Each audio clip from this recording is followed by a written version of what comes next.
Here I have Xiaomi 12S Ultra, and today I'm going to show you how to enable Google Backup feature on this device.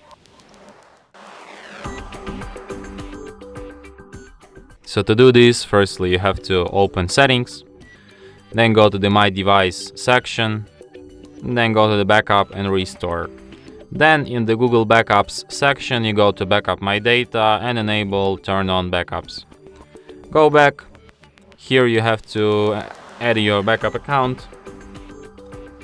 For it you will need internet connection, of course. So here you have to enter your email or phone number, tap Next. Then you have to confirm your password.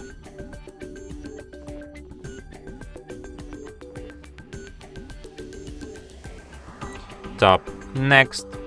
Then you have to select if you will be using this device or if your child will be using it. Then you have to agree with Google's terms of service and privacy policy, and then just tap Accept and turn on. And after that your device will be ready to the backup. Actually it will be backup automatically. So yeah. And that's it. Thanks for watching. If you find this tutorial useful, don't forget to hit that like button and subscribe to our channel.